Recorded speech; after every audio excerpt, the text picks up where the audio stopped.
All right, well, thank you all so much for joining us for this afternoon's program. Let me get on the right page here. Forgotten Disney, Extinct Rides and Attractions. In the 50-plus years that Walt Disney World in Florida has been operating, many attractions have been closed.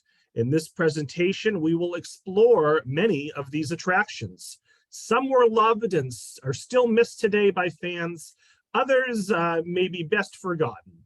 Will any of them be a favorite of yours? So today's presentation is led by Valerie Gugala, who's a historical presenter and lecturer. She specializes in Abraham and Mary Lincoln, presidential history, the Victorian era, and of course, all things Disney. She's an avid Disney fan, making more than 25 trips in the past 15 years. She is both a Disney Vacation Club member and a D23 Club member, and she presents on the history of Disney to libraries across the country. And we again thank the Friends of the Library for sponsoring and our buddies at the Danvers Library for helping spread the word. So all 75 of us, let's give a big virtual round of applause to Valerie for joining us this afternoon. And Valerie, you can take it away. Thanks so much. Thanks, Robert. I am so excited to be here to talk about Forgotten Disney today. This is a fun presentation. It's always fun to reminisce about things that have left the parks or maybe see some things that you didn't know were there. So let's get started really quickly. Let's tell you a little bit about me. These are some pictures of me at Disney World. As Robert said, I'm an avid Disney fan. That's my contact information. I'll show it again at the end if you're interested in contacting me for any reason, or I do have on my website some suggested reading if you want to know more about the history of Disney World. You can check that out. But let's get started talking about rides that are gone. And we'll start with the original park, the Magic Kingdom. And I saw someone say that this next ride was their favorite ride at the Magic Kingdom, Mr. Toad. Mr. Toad was an opening day attraction at the Magic Kingdom, and it closed in September of 1998. So it was in the Magic Kingdom almost 27 years, and it was replaced with the Many Adventures of Winnie the Pooh. Now, this ride, if you don't know, was loosely based on Disney's adaptation of the book The Wind in the Willows from 1908. And it was based on one of two segments that was in that film. That segment was The Adventures of Ichabod and Mr. Toad. And that film came out in 1949. Mr. Toad's Wild Ride sent guests through scenes, including gags and interactions between two separate tracks. There were two tracks on this ride that you could board. They were different. And at some points, it would look like a car from one track was going to crash into the car from the other track. Also on this ride, both tracks sent guests to hell, literally, with a face-to-face encounter with the devil himself. A very strange thing for a theme park attraction, in my opinion. These are some pictures from the ride. I apologize, some of the pictures aren't the best quality. The ride has been gone for a few years, and so good digital cameras weren't around then. But in the top, you can see there's the devil and some other parts of the ride. Now, on October 22nd, 1997, an Orlando newspaper reported a rumor that Disney was going to close Mr. Toad. Well, the fans were very upset by this, and they rallied with a Save Mr. Toad campaign. It was really one of the first times that there was any kind of campaign to try to save a ride that was going to be closed. It was really the beginning of social media, and I think that's why this particular drive to save a ride became so big. Unfortunately, about a year after the rumor was reported, Disney did admit that they were closing Mr. Toad, and they closed it 5 days after they announced that they were closing it for sure. And this picture here that I have on the screen is of the last day of Mr. Toad's ride, where fans came out with their signs. They knew they weren't going to be able to save it at this time, but they just came out with their signs and rode the ride over and over that day. And they had a final, what they called a Toad In, and that was where members celebrated and mourned the ride together. So moving on. Sorry, I was just moving things around on my screen. This is what it was replaced with. It was replaced with Winnie the Pooh. These are some pictures from the Winnie the Pooh ride that is now in that spot. Now, why would they replace Mr. Toad with Winnie the Pooh? Well, sadly, Winnie the Pooh is more marketable than Mr. Toad, in Disney's opinion. Now, I know there's a lot of Mr. Toad fans out there, but unfortunately, lots of people love Winnie the Pooh for the little ones. They do their nurseries in Winnie the Pooh, and Disney just, well, it was dollar signs. The Many Adventures of Winnie the Pooh opened on June 4th, 1999. Now, there's a couple ways that you can still see Mr. Toad in the parks. One of them is this statue that you see here. This statue is actually, when you're exiting the Haunted Mansion, if you look to the left, there's a pet cemetery. And in the pet cemetery, it's up a hill. You look up a hill and there's all different statues of different pets. At the very top of the hill is this statue of Mr. Toad. This statue used to be in the ride. It is now in the pet cemetery, and it's a fun little nod to Mr. Toad. And then also, if you ride Winnie the Pooh in Owl's Home, you can, as you're going through Owl's Home, you kind of turn around and look behind you. And on the wall is this picture of Mr. Toad handing over the deed to Owl. If you do love Mr. Toad and you've always loved it, the ride still does exist in California. So you can go on Mr. Toad out in Disneyland in California. So it's not completely gone. The next ride I'd like to talk to that's gone from the Magic Kingdom in Florida is Snow White's Adventure, also known as Snow White's Scary Adventure, after it was refurbed in 1994. It was an opening day attraction for the Magic Kingdom, and it closed May 31st, 2012, and was replaced with Princess Fairy Tale Hall. Now, originally, as I said, it was named Snow White's Adventures. And then when they did a refurbishment in 1994, they did add scary to the name because people were taking small children on it and the children were scared by the ride. And so Disney wanted to make it more clear that it was a scary attraction, at least for children. These are some photographs from on the ride. The one thing that scared children a lot was the evil queen. She would transform into the hag here. So these are just some of the scenes that were on the ride.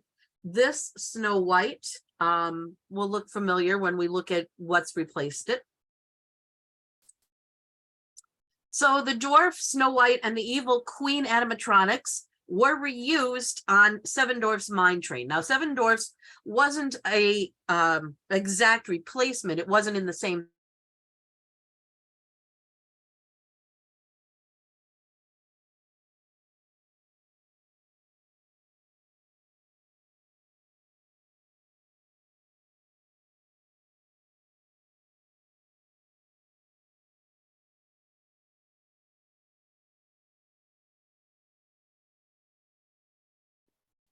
So Valerie, I think you may have frozen up on us. Whenever this happens, I think it's always just me, but it looks like other people are having the same issue. Can you, can you hear us, Valerie? Yes, I can. Okay, now we can hear you. Yeah, you froze up for several of us, maybe 15, 30 seconds ago. Oh. And I'm getting that dreaded, it's saying your bandwidth is on red, which means low. Oh, that's really strange for me. Yeah, I don't know why that would suddenly happen 15 minutes in. Yeah. But, one way, Valerie, is to just stop sharing your video. So continue to share your screen, but to shut off your video. Okay. That'll help with bandwidth issues. So let's give that a shot. Okay. I will do that. It's very unusual for me to have bandwidth issues too. Yeah. Very unusual, because my husband's an IT guy and we have a wired connection. Mm-hmm. So, all right. Yeah, so is that helping? You're still showing red, but I can hear you fine. So I'll step in if you freeze up on us again. Okay. Yeah, please do. And I ran a speed test and it looks like, I mean, I have the usual speed that I have. So that's weird. Yeah, just Yeah. let me know. Just let me know. So since you said I froze, I was just saying that these animatronics have been reused in Seven Dwarfs Mine Train. We have the vultures here that were inside the ride here, where it's a little closer up where you can see them, and then they were placed on Seven Dwarfs Mine Train. And we have the animatronic of the Evil Queen, and Snow White and the dwarfs were all reused on Seven Dwarfs Mine Train. This is what replaced the Scary Adventures of Snow White. It is Princess Fairy Tale Hall. It's kind of controversial, this replacement. People felt that they took out a dark ride and they replaced it with a meet and greet. Meet and greets are great for a certain visitor, a certain guest, especially small children, girls especially, where a dark ride appeals to many more people. So people were kind of upset that this was the replacement for Snow White's Scary Adventure. Princess Fairy Tale Hall officially opened September 18th, 2013. All right. Go forward. The next ride is 20,000 Leagues Under the Sea, also an opening day attraction at the Magic Kingdom. And it closed September 5th, 1994. And it was replaced with Ariel's Grotto, which was a meet and greet, and Pooh's Adventure Spot, which was a playground. This is one of the subs being brought into the Magic Kingdom. I just thought it was a really interesting picture to show you what the subs looked like when they were out of the water, so you could see all the portholes that people could look through. There were 12 submarines in the fleet, and it was modeled after the Nautilus from the 1954 film. The style of the Nautilus was developed by Disney legend Harper Goff, and it was a fusion of steampunk and futuristic design. The track for the attraction was similar to the one at Disneyland, with the attraction being in shallow water and then diving deeper once the submarines entered the show building behind the waterfall. To board the vessel, the guests descended down a narrow stairway and they sat on Victorian era stools that folded down, and each stool was paired up with a porthole. This is the interior of the subs. You can see the stools there that would fold up and down, and the portholes along the side here, and then a view of people sitting and looking out. Now, it was a rather claustrophobic area for some people. I have a very vague memory of going on this attraction when I was a small child. And of course, as a child, I didn't think it was claustrophobic. I thought it was really cool. But I'm sure some adults would find it claustrophobic. Myself today would probably find it claustrophobic. The trip or the ride was narrated by Captain Nemo, and he would describe the sights that you were peering out of the portholes at. You'd see fish, turtles, coral, and undersea divers. None of them were real. They were all animatronics or static statues. Once you passed through the waterfall, you'd see shipwrecks and sharks. You were supposedly exploring beneath the polar ice cap, and you would discover Atlantis. And then you would meet mermaids and a sea serpent before finally coming face to face with a giant squid. And you would barely escape the clutches before pulling free and returning to the surface. Here are some pictures of some of the animatronics or static statues that were on the ride. Clearly the green serpent is during a refurbishment when the water was drained, but the others were all taken when the water was in the lagoon. These are some pictures of the subs after the ride was closed. I find it very sad to see them just sitting abandoned like this. So why did this attraction close? Well, it was very expensive to operate. The underwater nature of it needed constant maintenance and repairs.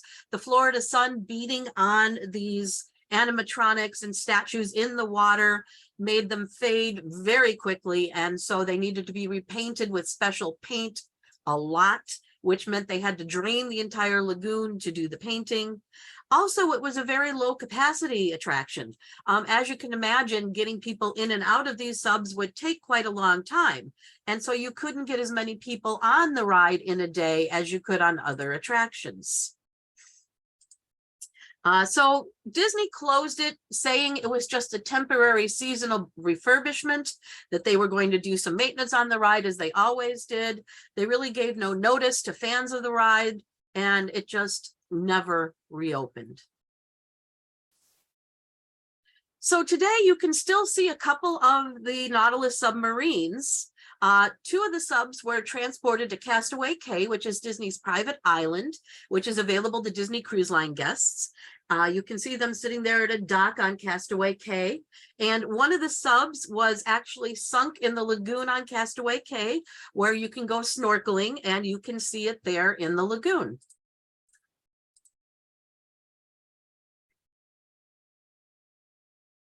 The replacement for 20,000 Leagues was really a couple of things. One of them was Under the Sea, Journey of the Little Mermaid.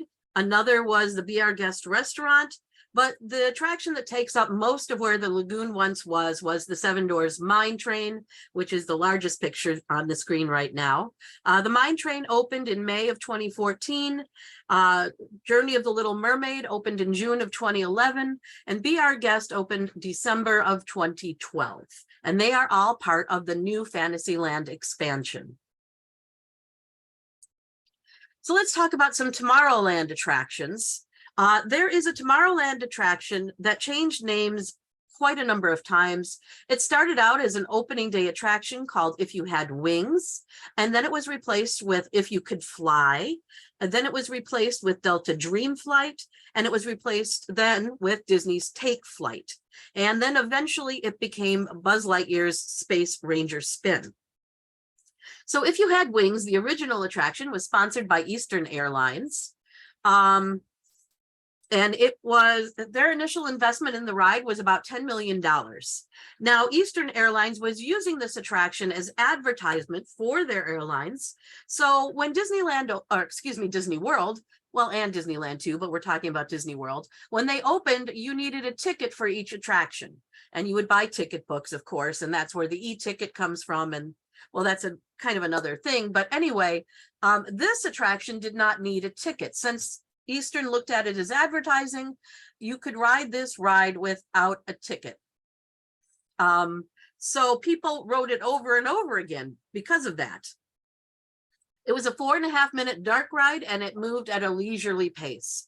The ride began with projections of animated silhouettes of seagulls and airplanes, and that enhanced the feeling of motion and suggested flight. Then riders passed through a series of colorful theater-like sets with embedded small screens that showed rear projection short films. And your cars would swivel on their bases to direct riders towards the points of interest, sort of like the Haunted Mansion cars swivel. Oh, I wanted to mention, why did it change all these times?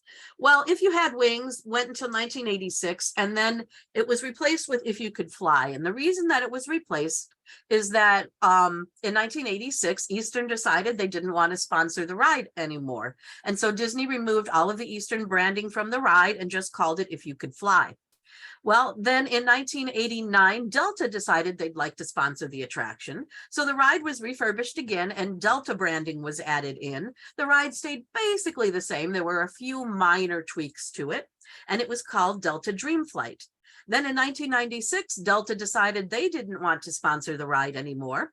And so Disney removed all the Delta branding and called it Disney's Take Flight. And that ran for just 2 years. And then Disney decided that they would go ahead and completely redo this area. And they made Buzz Lightyear's Space Ranger Spin. This is Buzz Lightyear's Space Ranger Spin, what it looks like today. It is an interactive ride where you shoot at targets and try to get a high score. And it is a really fun ride, very re-rideable. Another Gone Tomorrowland attraction is Flight to the Moon, also known as Mission to Mars. Flight to the Moon was an opening day attraction. It lasted for 4 years, and then it was replaced with Mission to Mars that opened in 1975 and was closed in 1993 to be replaced with Alien Extraterrestrial Adventure. Flight to the Moon was pretty much exactly what you think it was. You would sit in a round theater, and there was a screen in the middle of the theater that would show you you could watch a launch, that you were being launched to go to the moon. if I show this, this is the theater. And in the middle of the theater is where the screen was, and you would feel like you were being launched to the moon. So why did they change the name to Mission to Mars? Well, that's because when this attraction opened, we had already been to the moon, so going to the moon wasn't seen as very exotic at that time. So Disney decided to change it to Mission to Mars. Really, there was no difference in the ride except that the projection showed Mars instead of the moon. The ride was designed in cooperation with NASA, and so you would go to the surface of the red planet. So why did this close? Why did this version of it close? Well, it was closed to make way for the extraterrestrial alien encounter, which was part of Michael Eisner's Disney Decade. He felt that the Magic Kingdom needed more rides that were geared towards older kids, maybe teenagers. And he felt doing a more scary ride would be the way to do that. So they brought in this Extraterrestrial Alien Encounter, which opened in '95 and closed in 2003 to be replaced with Stitch's Great Escape. This ride, or attraction really, was a co-production between Disney Imagineering and Lucasfilm. It was a darkly humorous science fiction experience that used binaural sound to achieve many of the effects. The demonstration centered around XS's teleportation technology, and it would accidentally beam an alien creature into the room with guests. The alien would menace guests until it was destroyed by technicians. Here are a couple of pictures of the attraction. Now, you see these shoulder harnesses that are on the guests. This attraction did not move. The seats did not move at all. They vibrated, but they didn't actually move. So there really was no need for over-the-shoulder harnesses. What they were put in place for is this attraction would go completely dark at times, and the shoulder harnesses would bounce up and down to make you feel like this alien was walking across your shoulders. There was a problem with that, though. Once you were in these shoulder harnesses, if you had a child with you and the child became scared of the alien or scared during the dark portions of the attraction, you had no way to get to them to comfort them. That was a big problem. That was one of the reasons that this closed, although it couldn't have been the only reason.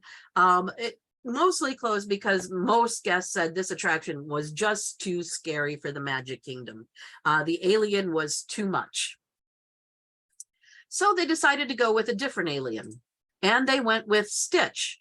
They put Stitch in place of the scary alien, and it opened November 16th, 2004 and closed January 6th, 2018. And it was replaced with Stitch's character greeting. So this is how the attraction looked with Stitch in place instead of the alien. But if you look at the audience here, you can still see the shoulder harnesses are in place, because just as the alien was supposedly going around the audience, there were times in complete darkness that Stitch was supposedly going around the audience. And this still left the problem that small children would be very scared of the complete darkness. I would say that every time that we went through this attraction, there was at least one child that screamed throughout the entire attraction. The attraction was eventually replaced with Stitch's meet and greet, a character greeting that you can see here. But in 2021, the meet and greet closed permanently. And actually now even this sign is gone from this area in Tomorrowland. There is nothing that is in this area where Stitch's Great Escape was. It's just an empty spot. There have been rumors that they might put a Wreck-It Ralph attraction there, but it seems like those plans may have been put on indefinite hold because of the pandemic. We'll see what's coming now that Disney has a new CEO. Maybe something will be done with this space. I hope so. The Skyway was an opening day attraction at Walt Disney World, and it closed in 1999. When I say it was replaced with fantasy tangled restrooms, sort of. I'll show you what I mean by that. But the Skyway was a gondola lift attraction at the Magic Kingdom, and it took riders back and forth between Fantasyland and Tomorrowland. At the Magic Kingdom, it was removed in '99. And during the renovation of Space Mountain, the Tomorrowland station was demolished in 2009. The Fantasyland station was used mostly for stroller parking, although the Fantasyland station was eventually demolished and a Tangled themed restroom area was built in 2012. Here are what the stations looked like when they were still standing. We have this white building here on the bottom. That is the Tomorrowland station. And on the other building here that looks more alpine is the Fantasyland station. This is what's in the place of where the Fantasyland station once stood. It's called the Tangled restrooms. They are restrooms in the Magic Kingdom that are themed to the movie Tangled. They're really quite well themed for just bathrooms. In fact, there were many Disney vloggers that saw these being built and just did not believe that it was only bathrooms being built, but that's what it is, bathrooms. They're nice. I mean, also these seats that are here right in front of where the bathrooms are, there's actually charging places where you can sit and charge your phone if you need to. So that's a kind of nice addition. So that's something that the Skyway was replaced with, but then not really. Another replacement was this. It's not a replacement, but it's an evolution. This is the Skyliner transportation system. It connects Epcot and Hollywood Studios to a number of the different hotels, including Art of Animation, Pop Century, Caribbean Beach, and the Riviera Resort. The gondolas have stations at the International Gateway entrance of Epcot, at Hollywood Studios, and at those hotels that I mentioned. And the hub for the system is at the Caribbean Beach. This system is really a great way of transportation. It's quick, it's easy, it's not bouncy. If you ever rode the old Skyliner attractions that used to be in the parks or at other parks, whenever it went over a tower, it would be bumpy and it would shake. That's not the case with this. It's very smooth. You can't even tell you're going over towers. I loved riding it. I can't wait to get back down to Florida and ride it again. I'm very excited about it. If you are at Disney World, I would highly recommend getting on the Skyliner at least for one trip. And it's completely free. You don't even have to go into a park to ride it. All right, let's talk about some forgotten things from Epcot. The World of Motion was an opening day attraction at Epcot, and it closed on January 2nd, 1986 to be replaced with Test Track. The World of Motion is a very beloved ride. Many people really enjoyed it. Visitors would board moving 4 to 6 person omni-mover vehicles. And these are some of the scenes from the ride that you would see. It was designed by Ward Kimball, who was an Imagineer, and the premise of the ride was a humorous look into the history of transportation, from the ancient days of foot power through a time in the future. Kimball had a great sense of humor, and that was evident in some gags that he put into the ride, like a used chariot sale and the world's first traffic jam. And then after exiting the ride, you would enter the Trans Center, and it was an exhibit to several hands-on experiences that showcased what engineers at GM who sponsored the ride were up to in terms of future transportation. So why did they close World of Motion? Well, GM sponsored the pavilion and they had signed a 10-year sponsorship contract. When the contract finished, there was a slumping economy, and GM agreed only to a 1-year contract and wanted Disney to work on a new attraction. They wanted a new ride that would focus on cars as opposed to the general concept of transportation. So World of Motion closed January 2nd, 1986, and Test Track opened 18 months later. So this is Test Track, the first version of Test Track that opened March 17th, 1999. Guests would ride in a test vehicle through a testing facility to see how automobile prototype evaluations were conducted. And the highlight was, and actually still is, a speed trial on the track around the exterior of the building with a top speed of 64.9 miles an hour, which makes it the fastest Disney theme park attraction ever built. In 2012, this version of Test Track was closed for refurbishment. And this is the current version of Test Track. It opened December 6, 2012, and it's sponsored by Chevrolet rather than General Motors as a whole. Guests now can design their own car in the design studio, and then you board what's called a sim car, and you're taken through a digital testing ground. And throughout the ride, you get to see how your design performs against others in your car. This version, a lot of people say, kind of reminds them of Tron, which I guess is appropriate since Tron is coming to the Magic Kingdom now. Horizons was a dark ride at Epcot. It opened a year after the park opened, and it closed on January 9th, 1999 to be replaced with Mission Space. Horizons, I think, is one of the most loved dark rides that's closed at especially Epcot. I would say almost all of Walt Disney World. It used an Omnimover system to take you past show scenes depicting visions of the future. And some people say that it was kind of a sequel to the Carousel of Progress that's at the Magic Kingdom. These are some of the scenes that you would see in Horizons.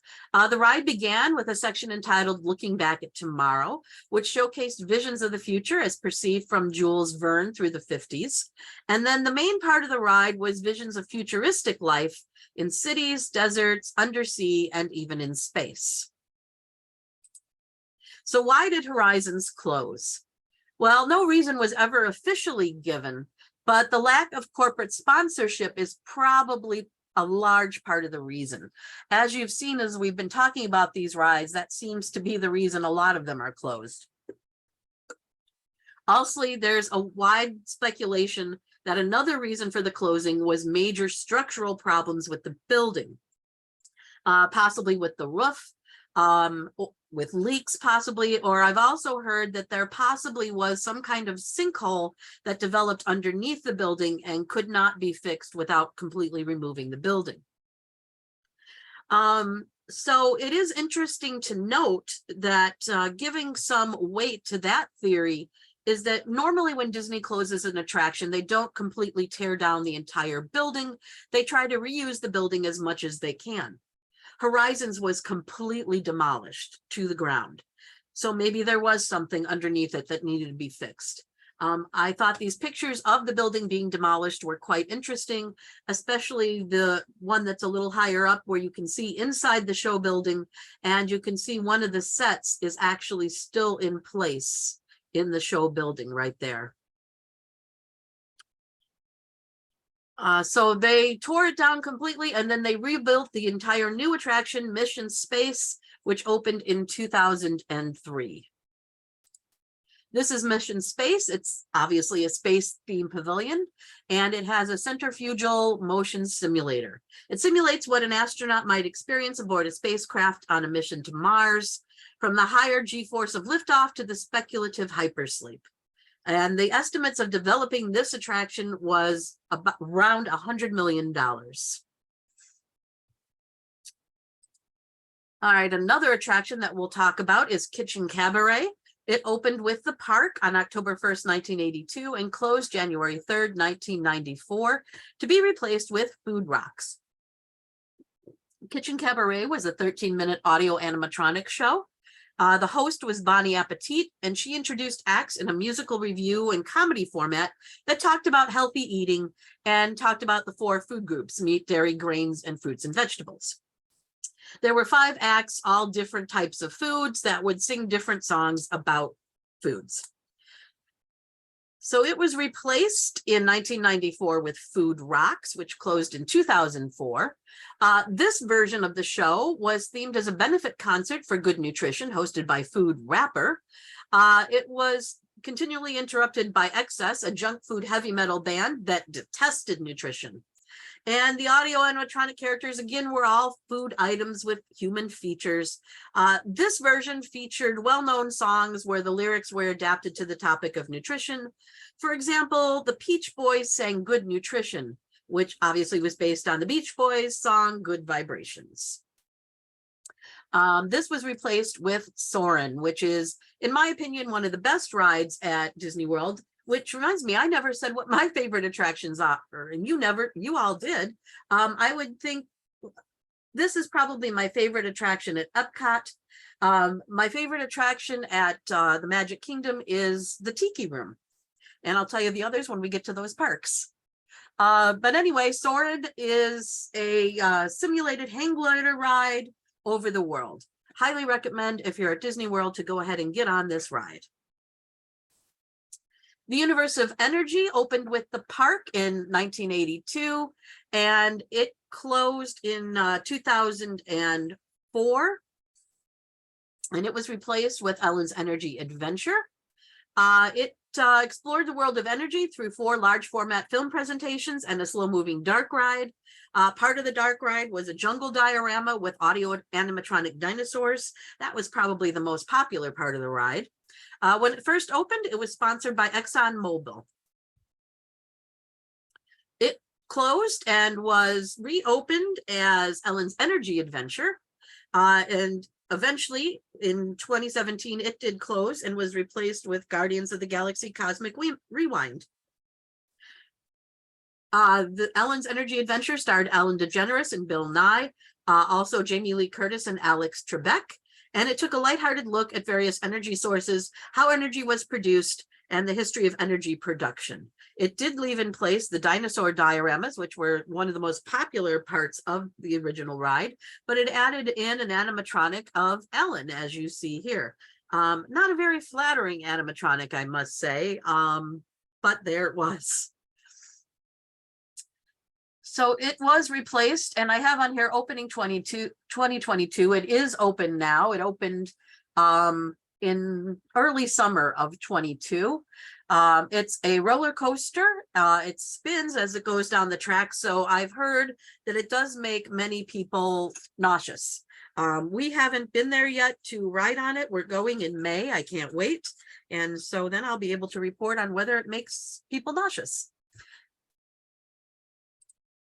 Maelstrom was a ride that was in the Norway Pavilion of Epcot's World Showcase. It opened July 5th, 1988, and it closed September 12, 2014 to be replaced with Frozen Ever After. Maelstrom was a reversing log flume dark ride, and many people were upset with it being replaced with Frozen Ever After, mostly because Epcot was originally designed to be a park without IPs in it, to be a park without characters. And bringing in Frozen to the Epcot World Showcase was seen as going back on that promise and adding characters to Epcot, and it's a slippery slope. Now Epcot is becoming full of characters. So people were kind of upset to see this quirky little ride go. It was rather quirky. These are some pictures of it. You would depart from a dock traveling by boat, and you would go up a dark tunnel and up a hill, and then you would pass through scenes of seafarers and maritime villages depicting a mythological version of Norway's Viking days. And then you'd enter a marsh, and you would come face to face with audio animatronic depictions of trolls. The troll would be angered by your boat trespassing there, and it would cast a spell, and the vehicle would move backwards. The boats would float past scenes of polar bears and living trees and come to stop on the edge of a waterfall that peeked out through the building, as you can see here in this upper picture. And then you would travel forward again and plunge down a 28-foot flume into a depiction of the North Sea. You would pass close to an oil rig, and then come to a small village, and you would exit the ride and have the option of watching a 5-minute tourism film called The Spirit of Norway. This is Frozen Ever After with animatronics of the Frozen characters. The ride is very well done. The animatronics are amazing to see, especially the Elsa animatronic that sings Let It Go. All of the faces are internal projection faces, which are a little bit weird. I think I prefer the mechanical faces, but that's a matter of preference. So moving on, Disney MGM Studios, and I have to tell you my favorite attraction from this park. I would say my favorite former attraction is the Great Movie Ride, and my favorite current attraction is Mickey and Minnie's Runaway Railway. So opening day at this park was May 1st, 1989, and it was called at that time Disney's MGM Studios, and it kept that name until 2008. In 1985, Disney had entered into a licensing agreement with MGM because they wanted to bring bigger variety into this park of films. And MGM felt that Disney would generate publicity for the classic films. But the two companies got into a legal argument because MGM didn't realize that MGM Studios was going to be a working movie theater. And so they sued Disney, and eventually it was all worked out and Disney was allowed to use the name.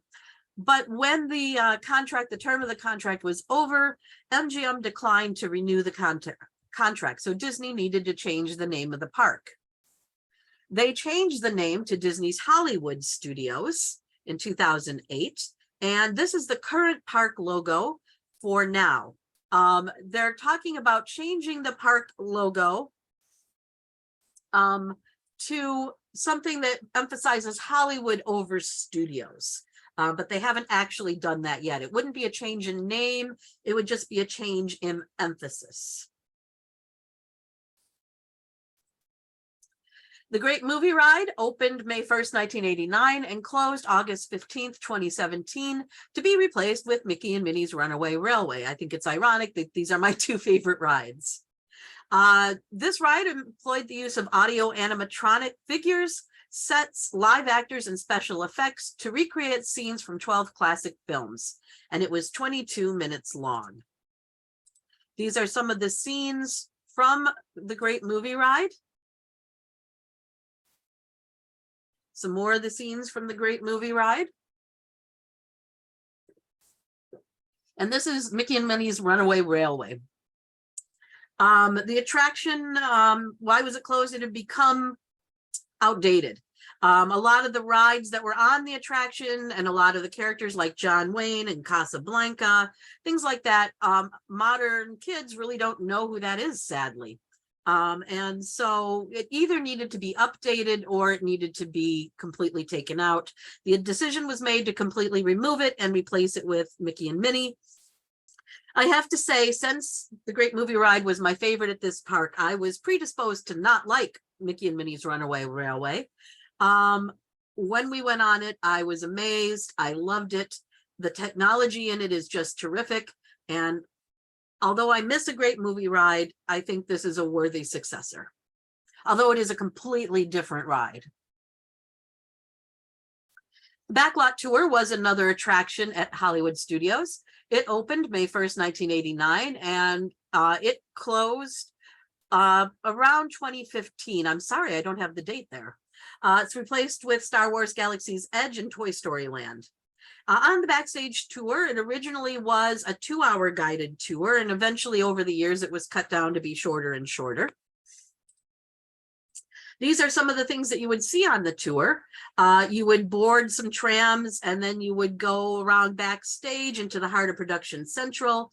You would go through the Boneyard, where you'd see large size props like Herbie. You would go through Catastrophe Canyon, where you would see a tanker on fire and see how special effects were made in movies. Lights, Motor, Action, Extreme Stunt Show was a show that was part of Hollywood Studios. It opened in 2005 and closed in 2016 and was replaced with Star Wars Galaxy's Edge. It was designed to look and be like a movie set and showed how stunts with automobiles and motorcycles were done. These are just some of the scenes from the show. So why did this show close? Well, they needed this area to build Galaxy's Edge. These are some scenes from Galaxy's Edge, just to show you. Galaxy's Edge is very well themed.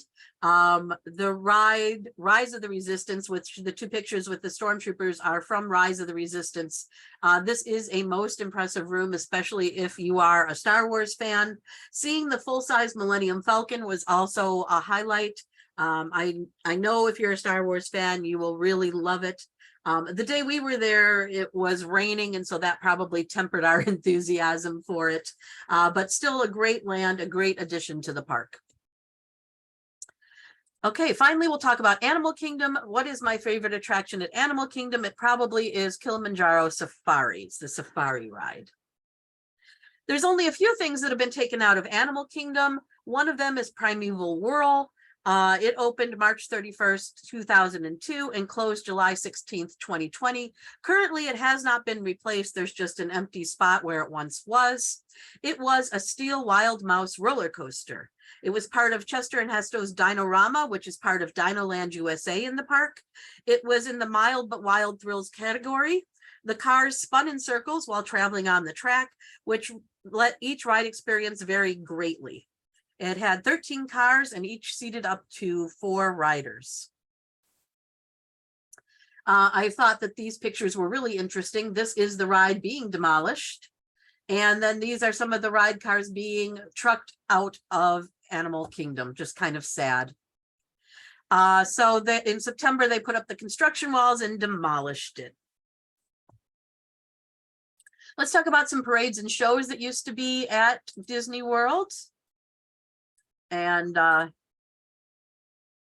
somebody says, what is open? Plenty. So this is the America on Parade. That was from 1975 to 76. It was a parade to celebrate the bicentennial. It was Disney's largest parade up to this point, with 150 performers and 50 unique floats. Go forward. Here's some more pictures of it. A really interesting parade. Share a Dream Come True, also known as Dreams Come True or Celebrate a Dream Come True, which ran from 2001 to 2014.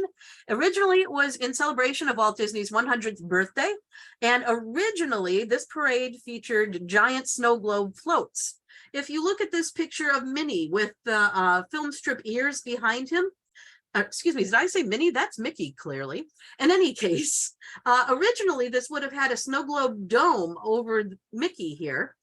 But what happened is, after running the parade a little while, they found out that they didn't have proper ventilation inside the snow globes.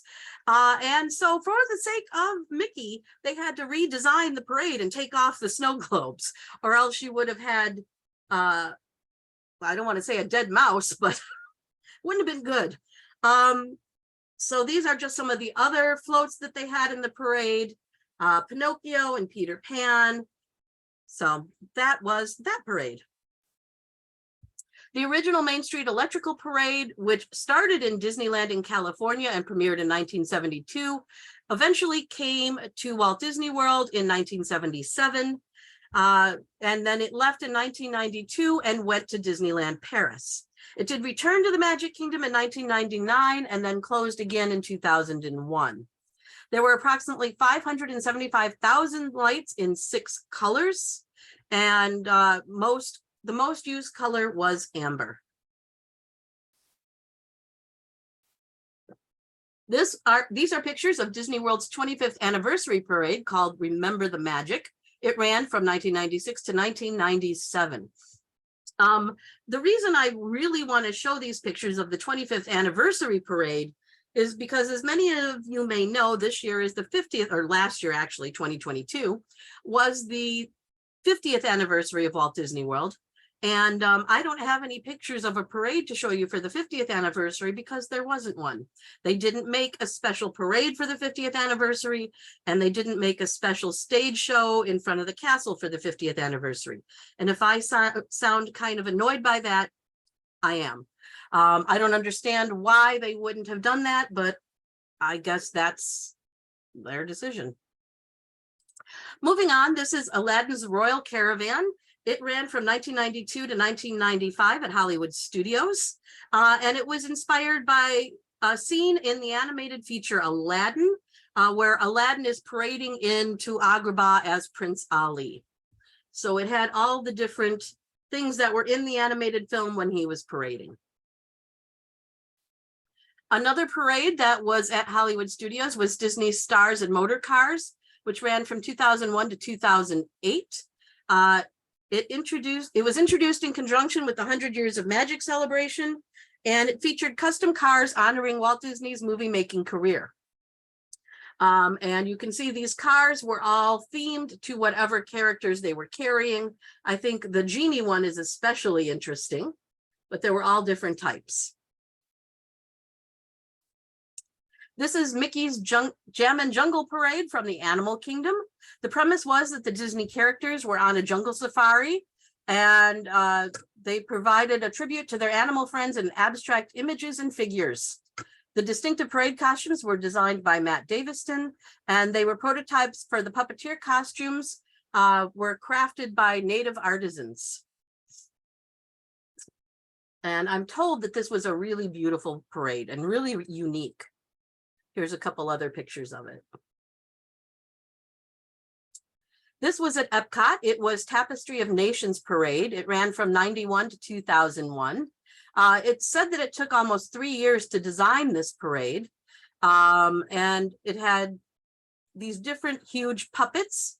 And it was designed by the same person who brought The Lion King to the Broadway stage. Also a very unique and beautiful parade, I'm told.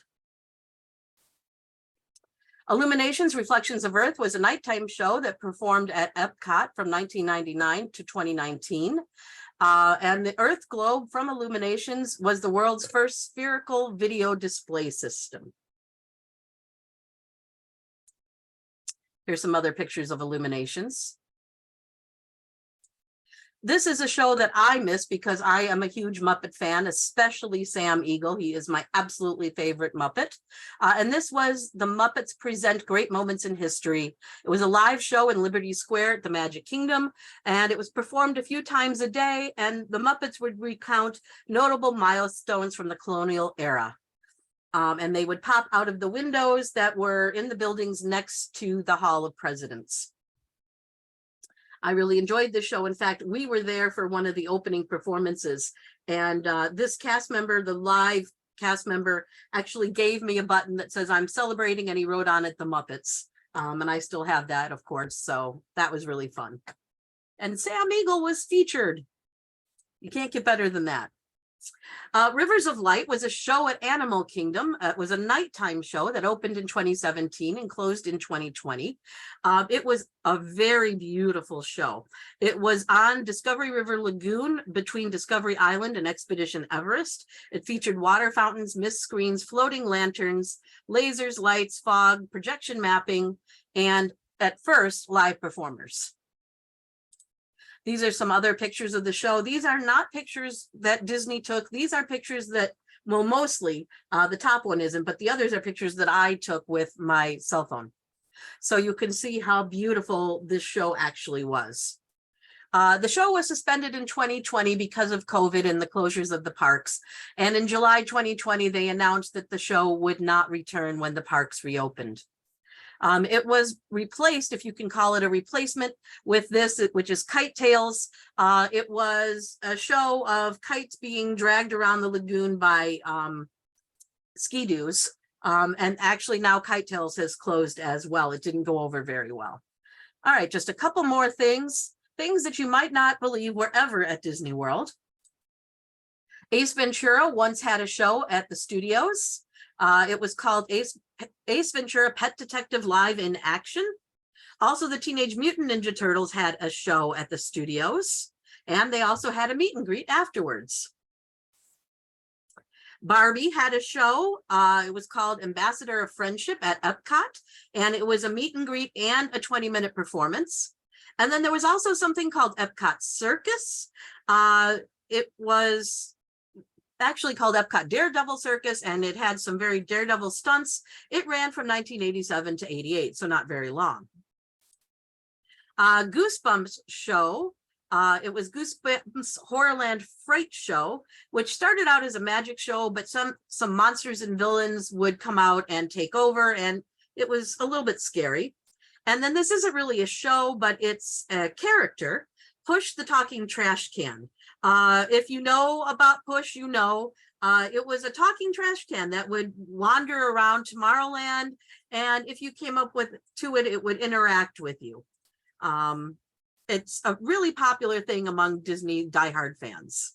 I know it sounds strange, but it was cool.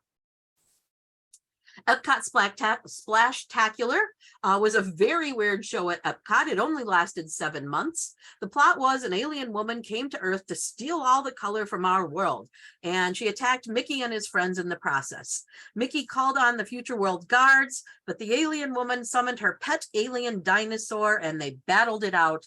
But of course, Mickey and friends actually won. Very strange. And now to the strangest thing from Disney World, probably. It was an attraction called The Making of Me. It opened October 19th, 1989 and closed in 2007. The whole pavilion where this was, the Wonders of Life Pavilion, is supposed to be replaced with the Play Pavilion, but that may have been put on hold now. We're not really sure of the status of the Play Pavilion. But The Making of Me was a film about conception and birth that starred Martin Short. Because that's what you want to learn about when you go to a theme park. Martin Short told the story about how we're born, explaining how his parents met at a high school dance, how they got married, going on their honeymoon, and having their first child. The film explained the process of fertilization between sperm and egg in an animated form, as well as the development of the fetus. Now, this is the egg. She's a girl, and she's got an apron with a target on it. And this little blue guy, obviously, is the sperm. So, very strange for a theme park, don't you think? All right, so does anyone, I see we have some things in the chat and some things in, let's go back here and see what we've got. 20,000. Valerie, Ron DeSantis wouldn't allow that last ride. No, he would not. If it was still there, he would be shutting that down, wouldn't he? And I love Martin Short, one of my favorite actors. I did not know that about him, though. Yes. So Judy asks, what happened to Figment in the Imagination ride? Figment is still there. It's gone through a few different versions. And the version right now is Journey into Your Imagination with Figment. So it's still there, but it's not the same as it was when it opened. I guess I could include it because the original is really a much loved attraction, and the one that's there now is not. So yeah, I could include it. But and Valerie, I know that you acknowledged some of the comments and questions as they came in, so I'm going to skip some of these. Yeah. Patricia says, this presentation has made me realize I haven't been there in 30 years. Wow. Time to go. Jennifer says, as kids, we went on If You Had Wings over and over and over again because there were never any lines. Yep, and you didn't have to use a ticket. There you go. Deborah says, this is a wonderful presentation on the history of Disney. Will there be a current 2023 presentation? So yeah, Valerie, go ahead. I was going to say, I do have a few things I need to add in. One is Splash Mountain has just recently been closed. Last week they closed it. And the reason for that closing was Disney felt that it was the movie that it's based on, Song of the South, is very insensitive. Disney would rather forget that it even exists. And so that's why they closed Splash Mountain. And then I could add in Figment and the changes that have gone on to Figment. So yeah, I could update it. There's always things changing at Disney World. Frank says, fascinating presentation, thank you. E says, this was interesting, thank you. It was fun to learn about the different rides. Darlene says, thank you. This brought back some great memories. Carol says, I also remember Indiana Jones, and there was a fun show with Honey, I Shrunk the Kids as well. Howard says, thanks for a comprehensive and informative presentation. Let me jump over to the Q&A. Let's see, an anonymous attendee asks, as a senior whose spouse cannot walk too far, is the animal park or Epcot the best bet if trying one or two only? So Valerie, if you could only go to visit one or two of the parks, and let's say you had mobility issues and couldn't walk long distances, which park's the best one? I'll be honest with you, I have that problem too. I have a bad knee, which I got from falling downstairs at Disney World. But in any case, Epcot is the largest park as far as walking goes. Animal Kingdom is the smallest as far as the area that you have to walk. I will point out, though, that what I do when I go to Disney World is I rent a scooter. I don't use a scooter in my normal life at home because I don't do that much walking. But when I go to the parks, I definitely rent a scooter. You can rent them from outside companies, or Disney rents them by the day. And that is a wonderful thing if you have mobility issues, to let you really enjoy your day. I would highly recommend looking into something like that. You just have to Google scooter rental Orlando and you'll get a lot of companies. Or like I said, you can just rent them at the front gate when you go into the park. If you don't want to rent a scooter, I would say Animal Kingdom is the smaller park. Epcot is absolutely huge. Yeah, I wouldn't try to do Epcot with mobility problems without a scooter. All right, so we're a few minutes over. Let's take a couple more questions. Mariette asks, when you say that an attraction was moved to Disneyland or Paris, do you mean the actual attraction was packed up, or was a copy of it just created? Depends on the attraction, but a lot of times they do pack up the animatronics and send them over, because that's a lot cheaper than completely building new ones. They're not going to move over the building itself, but they're going to move as much of it as they can that's financially responsible to move the stuff over. David asks, are they ever going to update It's a Small World? I'm not sure how that's aged. Yeah, they actually have done some updates to it in California. They've added in some of the modern characters to the countries that they fit in. They added like Alice in Wonderland to England. They added Woody and Jessie in the America section. They added the Lion King characters in the Africa section. So they have updated it a little bit, but the addition of the characters are still in that style, the Mary Blair doll style. So they fit in really well, but it's kind of an update. And I'm hopeful that they'll bring that to Florida. And actually, that also in California, they just recently added 2 of the dolls that are actually in wheelchairs. And I think that's a great addition too, for people that are differently able to see representations of themselves. Final question. This is a fun one from an anonymous attendee. Are there any rides or attractions that you would like to see closed? This is going to be a very unpopular opinion. I hate the Peter Pan attraction. I hate it. I hate it. I hate it. It's too short. It loads too slow. It always has a terrible long line. My husband loves it, but I hate the Peter Pan attraction. What's another one though? One that I'd like to see closed. Gosh, I can't think of another. Peter Pan is the one that's jumping to mind. Peter Pan is so bad. Well, we'll end it there. So Carol says, great job on the presentation. Mariette says it's been a lot of fun. Sheila says, thank you for a wonderful presentation. I'm heading back to Disney in November with the grandchildren. Have fun. All right, we're going to wrap it there. Valerie, thanks so much. And I think we've hosted you maybe 4 or 5 times over the last 6 months, all on the history of Disney. You've done a wonderful job. Greatly appreciate all your efforts. I'll circle back to you, Valerie, in a second. But I want to again thank the Friends of the Tewksbury Library for sponsoring. Want to thank the Danvers Library for helping us promote. And folks, look for an email from me tonight with a link to a feedback survey, a link to a recording, and links to some upcoming virtual programs. So Valerie, do you have any last words?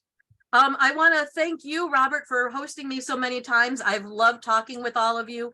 Thank you, all of you, for supporting the programs and for supporting your library in general. Keep doing that. And I hope you all get to go to Disney soon and enjoy all of the rides that are still there. Believe me, there are plenty, even though it seems like there's a lot that are gone. So thanks so much, Valerie. I'm sure we'll see you down the road. And thank you all so much for viewing. And I hope everyone has a great rest of their day. Thanks, Bye-bye. everybody. Bye. Bye, Valerie. Bye, everyone.